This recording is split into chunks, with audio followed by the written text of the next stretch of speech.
10 years. For 10 years, Hannah had stitched together a life from the fragments Daniello had shattered. Each day, a quiet defiance of the woman he'd told her she'd never stop being. But one night at their high school reunion, he tried to bury her all over again. He stood before their old classmates, his politician smile gleaming with practiced sympathy, painting her as desperate, a broken woman who'd crawled into the arms of a criminal because she had nowhere else to go. He thought he'd cornered her, isolated her, reduced her back to the trembling girl who'd once believed his lies. He thought the room would see what he wanted them to see. He never imagined the man she'd become would walk through those ballroom doors, or that this time she wouldn't need saving.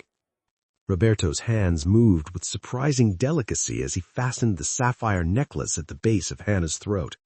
His fingers, scarred, tattooed with symbols she'd learned not to ask about, brushed against her skin with a tenderness that still caught her off guard, even after 3 years of marriage.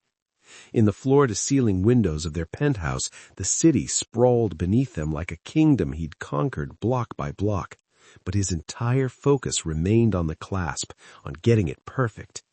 "You're shaking," he said quietly. Not a judgment, an observation. Hannah met his eyes in the mirror. Dark, unreadable, the kind of eyes that made men confess to crimes they hadn't committed.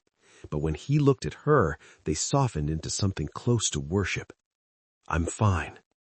"You're terrified." He turned her to face him, his hands settling on her shoulders. The weight of them, solid, anchoring, made her chest tighten. Of a room full of people who peaked at 18 and never recovered. Of a man who only had power over you because you didn't know your own worth. She wanted to argue, to insist she'd moved past Daniello, past the girl who'd believed every cruel word he'd whispered. But Roberto had always seen through her carefully constructed armor. It was infuriating. It was also why she'd married him. He's going to be there, waiting. He's probably already planned what he'll say, how he'll make me look small in front of everyone. Roberto's jaw tightened, the only outward sign of the violence that simmered beneath his tailored suit. For a moment she saw the man the city feared, the one who'd built an empire on the ruins of weaker men's ambitions. Then his thumb traced the line of her collarbone, and he was simply Roberto again. Her Roberto. "You are a Silva now," he said, his voice low and absolute. "You walk into that room wearing my name, my ring, my protection. They don't deserve your fear, Hannah. They never did." He stepped back, adjusting his cufflinks with practiced efficiency. "And if Daniello forgets his place, I'll be happy to remind him what happens when someone tries to diminish what's mine." The possessiveness should have bothered her. With Daniello, it had been suffocating, a cage disguised as love. But Roberto's claim felt different. Not ownership, but allegiance. He didn't want to control her. He wanted to stand beside her while she burned her past to ash. Hannah straightened, lifting her chin. The woman in the mirror looked back at her, sapphire silk, diamonds at her throat, and eyes that had learned to stop apologizing for taking up space. "Then let's go show them," she said, "exactly who I became." The dress hung in her closet like a declaration of war. Sapphire silk, the color of deep water and bruised twilight, cut to skim her body without apology. Hannah had bought it 6 months ago and never worn it. Too bold, too unapologetic, too much like the woman she was still learning to be. But tonight, standing before the rows of safe blacks and muted grays, she knew nothing else would do. She slipped it on, and the silk whispered against her skin like a secret. The neckline plunged just enough to be daring, the fit celebrated rather than concealed. In this dress, she couldn't hide, she couldn't shrink. That was exactly the point. Her reflection stared back, and for a moment she saw both versions of herself superimposed. The 24-year-old who'd stood in Daniello's apartment, listening to him explain why her little art hobby was embarrassing for a man of his standing, how galleries were for people with real talent, not desperate housewives playing at culture, how she should focus on supporting his career instead of chasing fantasies that would only end in humiliation. She'd believed him. God help her, she'd believed every word. The woman in the mirror now bore little resemblance to that ghost. Hannah had built Silva Arts Consultancy from nothing, from late nights in a studio apartment, cold-calling gallery owners who wouldn't return her calls, placing emerging artists in collections while established dealers dismissed her as some mobster's trophy wife playing at entrepreneurship. Last month, she'd brokered a deal that put a young Bronx painter's work in the Museum of Modern Art. The Times had quoted her in their coverage, her name, not Roberto's. She'd sent Daniello the article. She wasn't proud of that, but she wasn't sorry either. The sapphire dress felt like armor now, each thread woven with every rejection she'd turned into resilience, every door slammed in her face that she'd kicked back open. Daniello had tried to bury her talent under his insecurity and called it love. He needed her small so he could feel large. Roberto needed nothing from her except that she be entirely, unapologetically herself. Hannah fastened her earrings, simple diamonds that caught the light like promises, and reached for her clutch. Inside, her phone showed a text from her newest client, a sculptor whose work she'd be presenting at Art Basel next month. Another victory Daniello would never understand, would probably mock as charity work funded by blood money. Let him mock. Let him stand at that reunion and paint her as the desperate woman who traded her soul for security. She'd walk in wearing this blue dress, carrying a career she'd build with her own hands, and remind him that some women don't just survive their destroyers, they eclipse them entirely. The country club smelled exactly as Hannah remembered. Old money, fresh flowers, and the particular brand of judgment that came with inherited privilege. Her heels clicked against marble as she stepped through the entrance, each step measured, deliberate. She'd practiced this, walking into rooms that didn't want her, holding her head high while eyes dissected her worth. But knowing she'd be stared at and experiencing it were entirely different things. The ballroom opened before her like a theater designed for her humiliation. Crystal chandeliers cast everything in golden light, making the assembled crowd look softer than they were, kinder than she knew them to be. And there, at the center of it all, stood Daniello. He'd always known how to command a room. Tonight he wore a suit that caught the light with an iridescent sheen, peacock colors that should have looked absurd but somehow made him appear refined, successful, untouchable. His smile was warm as he gestured animatedly to the circle gathered around him, playing the role he'd perfected, the charming local politician, the hometown boy made good, the man everyone wanted to know. Hannah's stomach turned. She knew that smile, had fallen for it once, had watched it curdle into contempt the moment she'd stopped being useful. Movement to her left. Jessica Hartwell, head cheerleader, prom queen, now apparently a blonde helmet of highlights and Botox, nudged her companion. Their eyes met Hannah's, then slid away with practiced dismissal, but not before Hannah caught the look. Pity mixed with something sharper, schadenfreude maybe. The particular satisfaction people felt when the girl who'd married the golden boy ended up exactly where they'd predicted.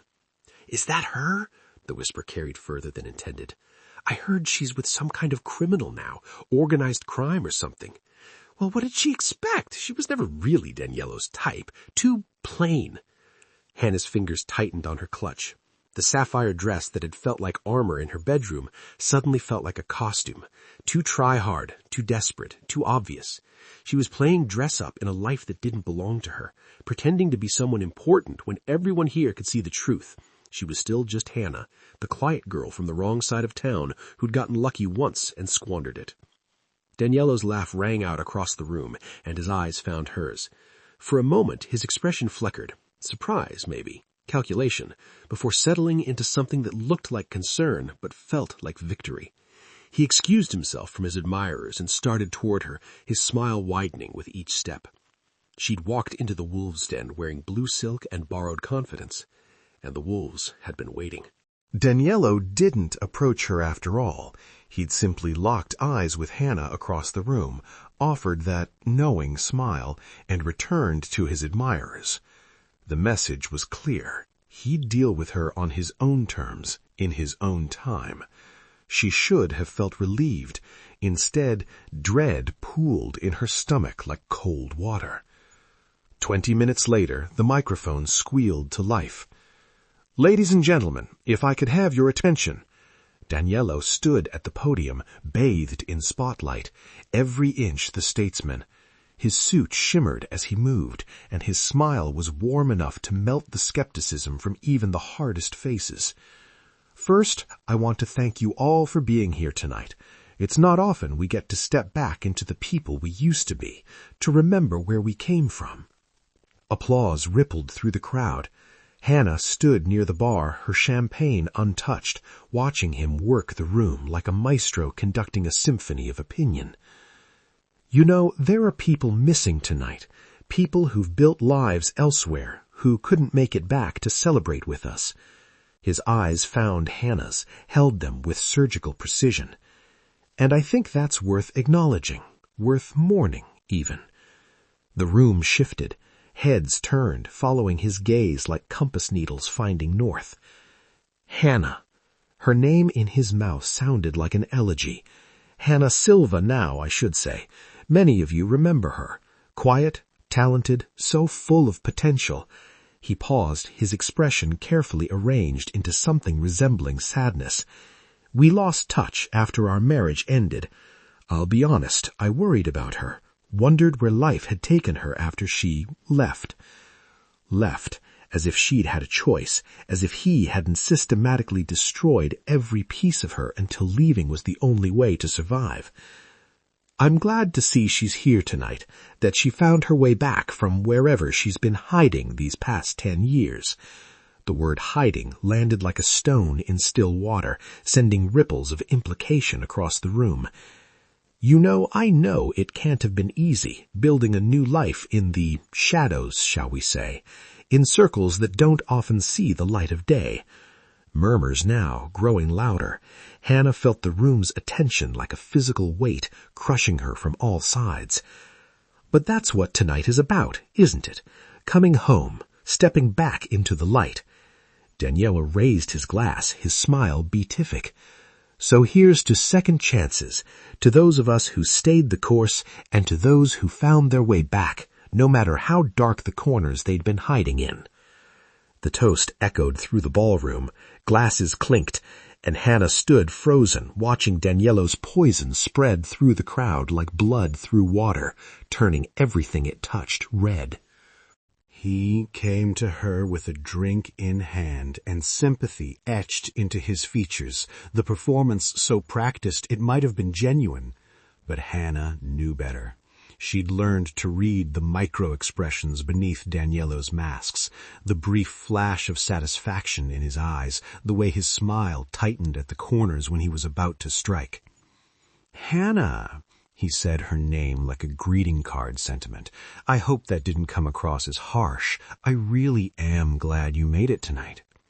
She gripped her champagne glass, the stem biting into her palm. "Are you?" "Of course."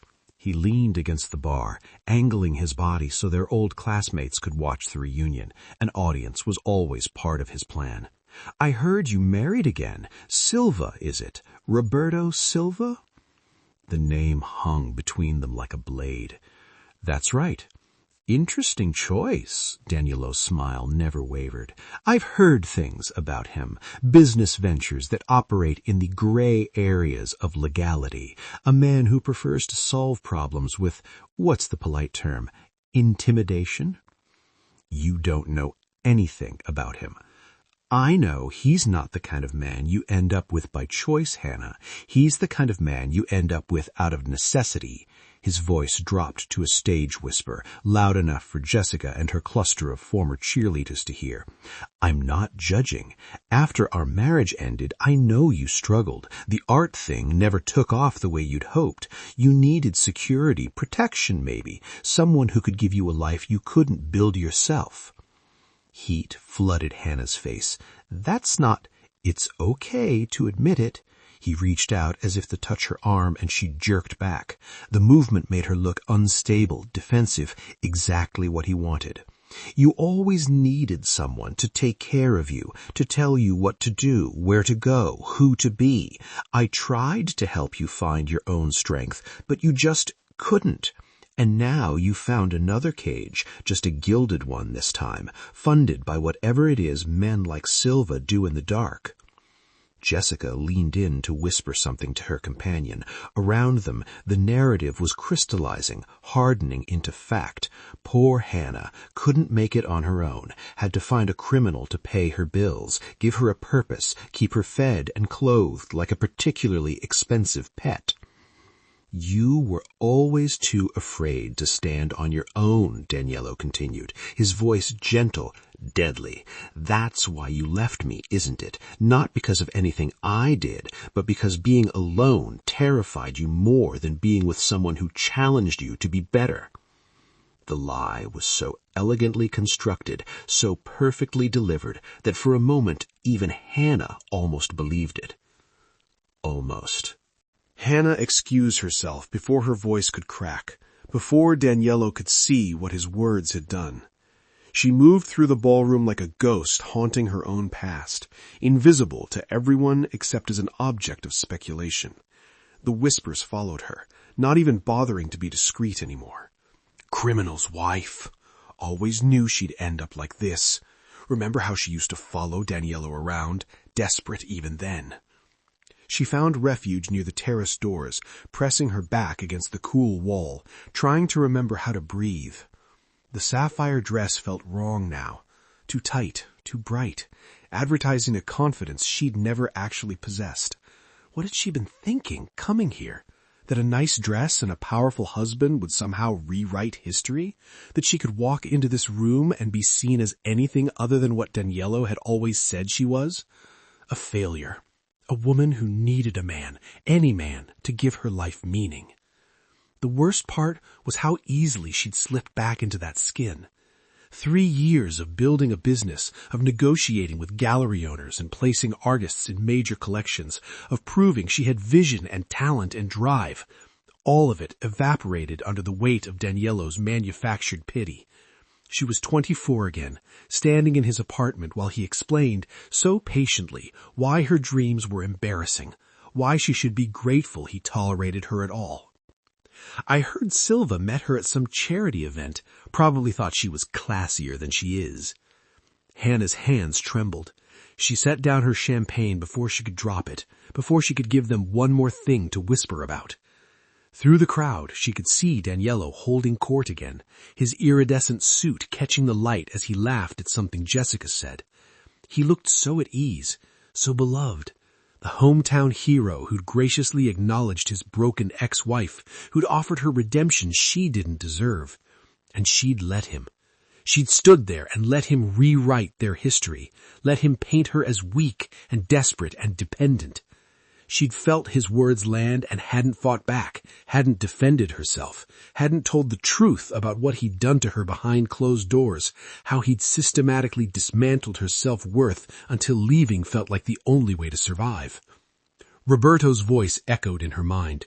You are a Silva now. They don't deserve your fear. But maybe they did. Maybe they deserved it because it was all she had to give.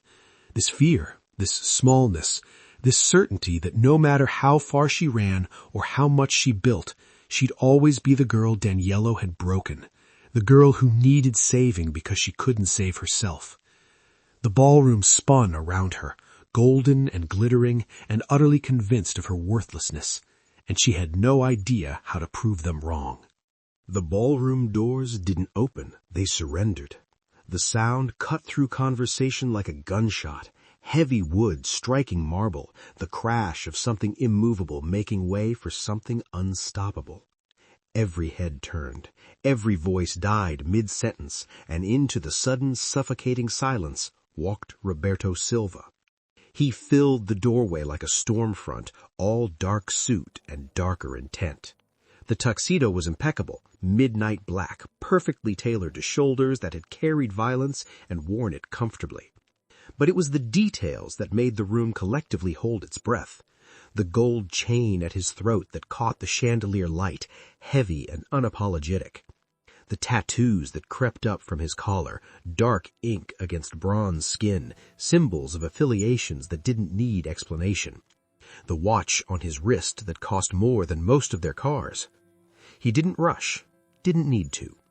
Roberto moved with the unhurried confidence of the man who knew the world would wait because the alternative was unthinkable. Hannah felt the air change before she saw him, felt the way the room's attention shifted from her inadequacy to something far more dangerous. She turned, and there he was, scanning the crowd with eyes that had seen things these people couldn't imagine, done things they pretended didn't exist in their sanitized world of country clubs and carefully constructed reputations. Those eyes found her across the ballroom, and everything else ceased to matter. The room might as well have been empty. Roberto looked at her the way predators looked at their territory, absolute, possessive, and willing to defend it with extreme prejudice. He didn't acknowledge Daniello, didn't spare a glance for the crowd that had spent the last hour dissecting Hannah's worth. His entire focus narrowed to his wife, standing alone by the terrace doors in a blue dress that suddenly looked exactly as powerful as she'd intended. He crossed the room in measured strides. People scattered. Not obviously, no one ran or screamed, but they moved, creating a path that felt more like instinct than choice, the way prey clears out when something higher in the food chain enters the territory. Jessica Hartwell's champagne glass trembled in her hand. Behind the bar, a waiter forgot how to pour, and Daniello, still standing at the center of his admirers, watched with an expression that might have been confusion if it wasn't so obviously fear barely contained behind political training. Roberto stopped in front of Hannah. Up close, she could see the tension in his jaw, the way his hands flexed once before settling. He was furious, not at her, never at her, but at whatever he'd walked into, at the way she was standing, cornered and small, when he'd left her crowned and certain. Hannah. His voice was low, meant only for her, but it carried in the absolute silence. Are we having a problem?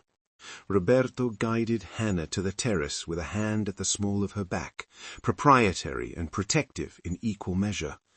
The night air hit her like a baptism, cool and clean after the suffocating atmosphere inside. She could breathe again, could think. "Tell me what he did," Roberto said quietly. Before Hannah could answer, the terrace doors opened. Daniello stepped out, his politician's smile firmly in place, though it didn't quite reach his eyes anymore. "Roberto Silva, I presume? I'm Daniello. I know who you are." Roberto's voice could have cut glass. He positioned himself between Daniello and Hannah, a wall of tailored menace. "You're the man who's been telling stories about my wife." "Stories?" Daniello's laugh was practiced, smooth. "I was simply catching up with an old friend, reminiscing about you were painting her as a desperate woman who married a criminal because she had no other options." Roberto took a step forward. Daniello took one back. "You were implying that her success, her business, her life, all of it exists only because I'm bankrolling a kept woman. I never said you didn't have to say it. You're a politician. You know how to plant seeds and let other people water them with their own prejudice." Roberto's hands stayed relaxed at his sides, but his stillness was more threatening than any raised fist. "What you don't know is that I make it my business to understand people who matter to my wife. And you, Daniello, are an open book written in cowardice and corruption." The color drained from Daniello's face. "I don't know what you think you—" "The Riverside Development Project. $2.3 million in city funds that somehow found their way into accounts connected to your campaign. Your assistant, Melissa Chen, she's very thorough with her records, also very underpaid and underappreciated." Roberto smiled, and it was the most dangerous thing Hannah had ever seen. She was quite willing to talk once someone actually listened. Daniello's jaw worked soundlessly. "Then there's your history with women. 3 before Hannah, 2 after. All of them left the same way, quietly, suddenly, with NDAs they signed because you threatened their reputations if they didn't." Roberto's voice never rose above conversational, but each word landed like a sentence. "You're a small man who needs broken women to feel large. A coward who hides behind respectability while destroying anyone who threatens to expose what you really are. You can't prove—" "I don't need to prove anything to you." Roberto leaned in, his voice dropping to a whisper that somehow felt louder than shouting.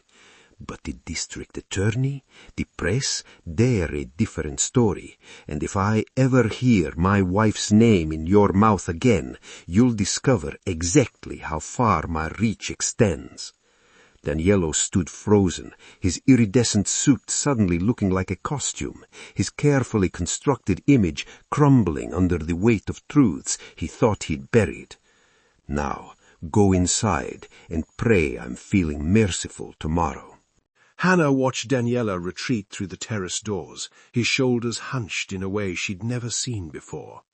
Roberto turned to her, ready to leave, ready to take her home, where she'd be safe from these people and their poisonous judgments. But something had shifted in her chest, something that felt like a door unlocking from the inside. "I need to go back in," she said. Roberto studied her face, then nodded once. "Then we go back in." "No," she touched his arm, grateful for his presence but certain of what came next. "I need to do this part alone." Understanding flickered in his eyes. He stepped aside, and Hannah walked back into the ballroom. The crowd had begun to disperse into nervous clusters, conversations resuming in hushed tones. They looked up as she entered, and she felt the weight of their attention differently now, not as judgment she had to accept, but as an audience she could command. Hannah walked to the center of the room. She didn't ask for the microphone. She simply stood in the space Daniello had occupied an hour ago and spoke, her voice carrying in a way it never had at 24. "I need to correct something," she said. The room stilled. "Daniello told you I've been hiding, that I married Roberto out of desperation, that I needed a man to give my life meaning." She paused, letting the words settle. "That's the story he needs to tell himself. The truth is different." Jessica Hartwell's champagne glass paused halfway to her lips. "The truth is that after I left Daniello, I spent 2 years rebuilding myself from nothing. I worked 3 jobs while taking night classes in art history. I cold-called gallery owners who hung up on me.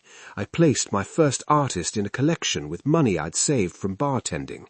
Her voice didn't shake. "I built Silver Arts Consultancy before I ever met Roberto. My business was profitable, successful, and entirely mine." She could see Daniello hovering near the bar, his face carefully blank. "I didn't marry Roberto because I needed saving. I married him because he was the first man who saw my strength and didn't feel threatened by it, who celebrated my success instead of requiring my smallness." Hannah's eyes swept the room, landing briefly on each face that it pitied her tonight. "Daniello tried to convince you I'm a footnote in his story, the failed wife he graciously remembers. But the truth is simpler. He's barely a chapter in mine, a cautionary tale about mistaking cruelty for love." She turned toward the door where Roberto waited, silhouetted against the light. "I'm going home now. Not to hide, not to escape, but because I've already wasted enough of my life on people who mistake their limitations for mine." Hannah walked out in her sapphire dress, her head high, leaving the wolves to feast on the carcass of Daniello's reputation instead of hers. The penthouse was silent when they returned, the city sprawling beneath them in a glitter of indifferent lights. Hannah kicked off her heels the moment they crossed the threshold, the sapphire dress whispering as she moved to the windows. Her reflection stared back at her, smudged makeup, hair loosened from its careful arrangement, but her eyes clearer than they'd been in years. Roberto shrugged out of his jacket, draping it over the back of a chair with the same precise care he'd used to fasten her necklace hours ago. He didn't speak, didn't rush to fill the silence with reassurance or questions. He simply existed in the space beside her, giving her room to breathe. "I almost let him win," Hannah said finally. Her voice was quiet but steady. "For a while tonight I believed everything he said, that I was weak, that I needed you to make me whole. But you didn't let him. Roberto moved to stand behind her, his hands settling on her shoulders with familiar weight. You stood in that room and took your power back, not because I threatened him, because you were ready. She leaned into his touch, feeling the tension of the evening begin to drain away. I spent 10 years afraid of that moment, afraid of facing him, facing all of them, afraid they'd see through whatever I had built and recognize the broken girl underneath. And now? Hannah turned to face him, tilting her head to meet his eyes. Now I realize that girl doesn't exist anymore. Maybe she never did. Maybe she was just who Danilo needed me to be so he could feel powerful. She reached up, tracing the line of his jaw, feeling the slight stubble there. Thank you for coming tonight, for having my back. Always. His thumb brushed her cheekbone, reverent. But you didn't need me to save you, Hannah. You saved yourself the day you walked away from him. Everything after that was just you learning to see what I've always seen. And what's that? A woman who builds empires, while men like Danilo build monuments to their own insecurity. Roberto pulled her close, his arms wrapping around her waist, a queen who just needed to remember her crown. Hannah rested her forehead against his chest, listening to the steady rhythm of his heartbeat. Outside, the city hummed with 1,000 lives being lived, 1,000 stories unfolding. Somewhere out there, Danilo was probably drowning his humiliation in expensive scotch, convinced he'd been wronged. Let him. His story was no longer hers to carry. What happens now? She asked. Roberto's smile curved against her hair. Now? You wake up tomorrow and keep being extraordinary. You place another artist, you build your legacy, you live a life so full that tonight becomes nothing more than the moment you stopped looking back. She pulled away just enough to see his face, her own smile breaking through like sunrise. Just like that? Just like that. And for the first time in 10 years, Hannah believed it. Moral lesson. True strength isn't about never being afraid. It's about refusing to let fear define you. Hannah's journey teaches us that healing isn't linear, that old wounds can still ache even when we've built new lives. But the real victory isn't in never feeling small. It's in choosing to stand tall anyway. Your past doesn't own you unless you give it permission. The people who tried to break you don't get to narrate your story. And sometimes, reclaiming your power means walking back into the room that once destroyed you and showing them exactly who you became in spite of them, or perhaps because of them. Remember, you are not the worst thing that ever happened to you. You are everything you built after surviving it. If this story resonated with you, don't forget to subscribe for more powerful stories of transformation and triumph. Like this video to support the channel. Comment below. Have you ever had to face someone from your past who tried to define you? How did you reclaim your power? Share this story with someone who needs to remember their strength today. Your engagement helps these stories reach others who need to hear them. Thank you for being part of this community.